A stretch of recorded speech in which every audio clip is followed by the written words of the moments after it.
आपकी परेशानी का कारण है बच्चे की शादी।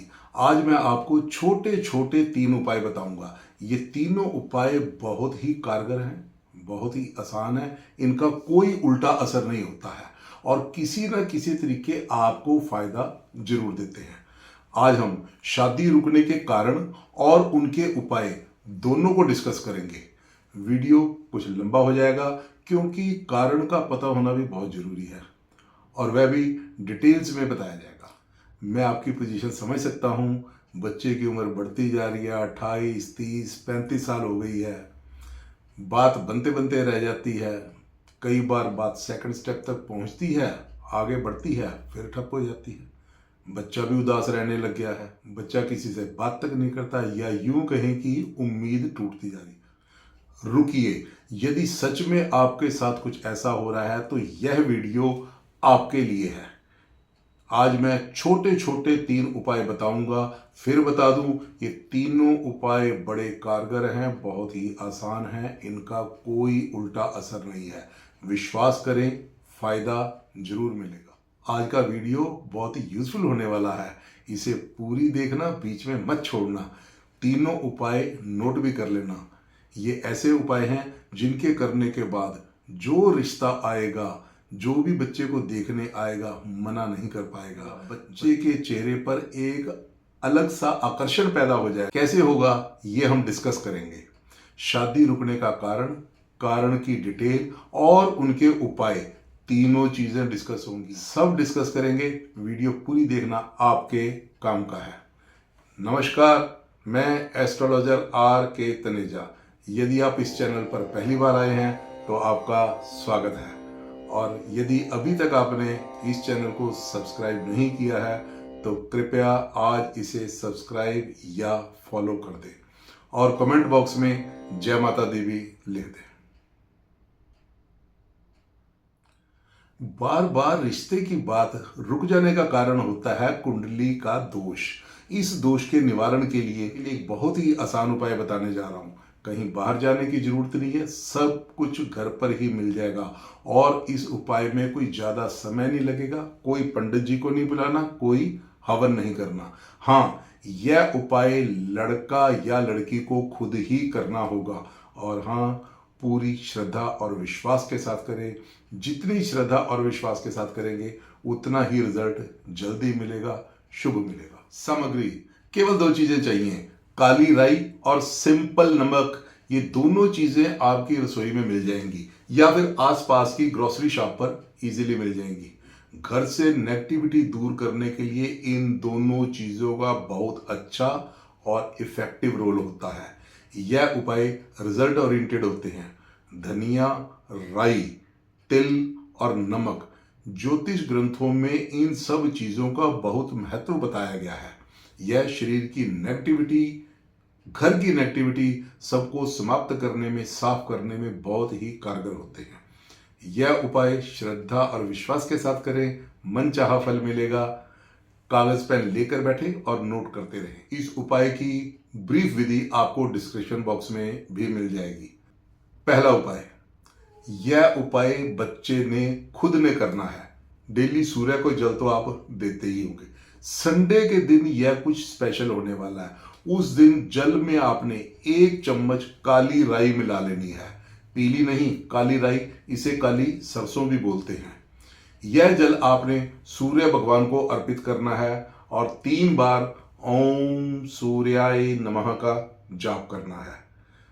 सूर्य का प्रभाव ग्रहों में सबसे ज्यादा होता है। सूर्य के इस एक उपाय से जल्दी से बच्चे की कुंडली में ग्रह दशा सुधरने लगेगी। बाकी ग्रहों पर भी अच्छा शुभ प्रभाव जाएगा। सूर्य की पॉजिटिविटी जाएगी, रुकावट दूर होनी शुरू होगी, शादी के योग बनने लगेंगे। सुबह स्नान करने के बाद इस काम में आपको 3-4 मिनट से ज्यादा का समय नहीं लगेगा, इसलिए यह उपाय जरूर करें, रेगुलर करें। तो फिर आपने आगे से रेगुलरली संडे का दिन ये स्पेशल उपाय करना है। पानी में राई मिलाकर सूर्य भगवान को जल अर्पित करना है। दूसरा उपाय नजर दोष उतारने के लिए है। यह उपाय बच्चों की मां करेगी। शादी रुकने का एक कारण हो सकता है नजर दोष। नजर दोष क्या होता है, कैसे लगता है और इसके उतारने के उपाय क्या है, आज हम यह तीनों चीजें डिस्कस करेंगे। केवल शादी में ही नहीं, वैसे भी यह बड़े काम की चीज है। वीडियो को बीच में मत छोड़ना। नजर दोष होने पर शुभ काम में अड़चने आने लगती हैं, कभी कभी बीमारी भी हो जाती है या फिर डॉक्टर को समझ में नहीं आती। नजर दोष होता क्या है, ये लगता कैसे है, पहले हम ये जानते हैं। नजर दोष दूर करने के लिए सैकड़ों वर्ष पुराना उपाय है।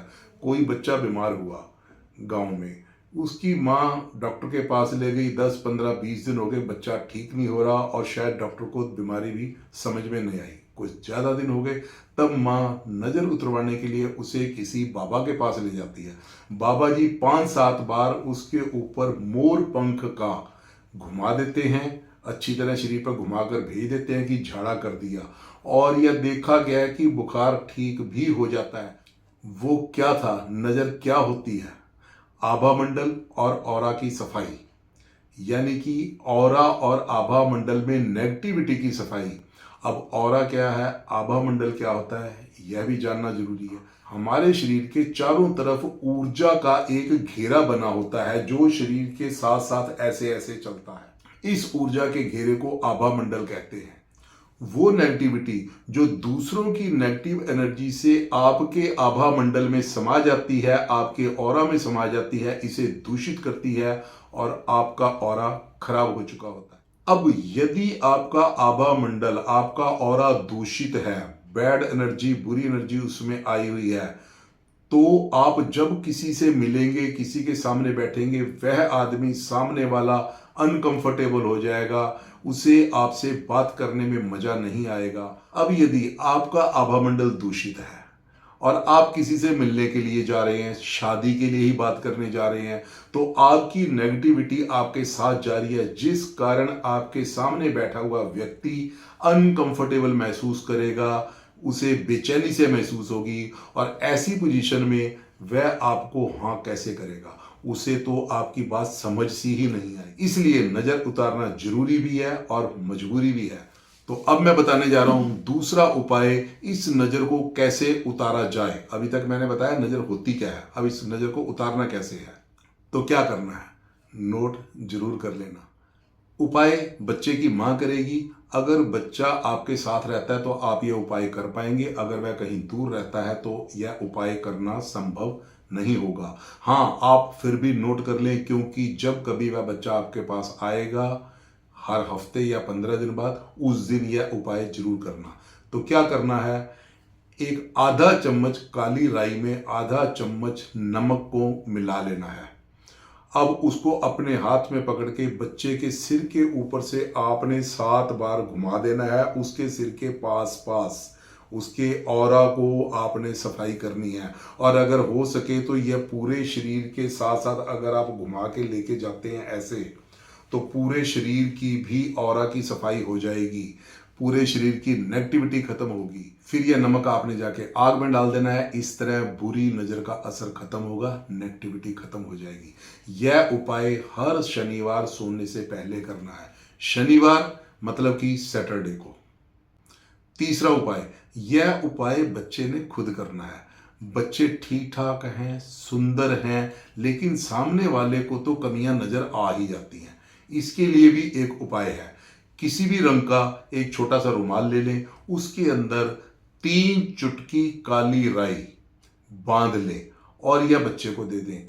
बच्चा इसे हमेशा ही अपनी पॉकेट में रखेगा, अपने साथ रखेगा। यह भी उसी की तरह, राई और नमक की तरह, आपके शरीर में नेगेटिविटी को प्रवेश करने से रोकती है। जो बाहर से बुरी एनर्जी आपको मिलती है उसको रोकेगी, आप में कुछ शुद्धता सी बनी रह जाएगी।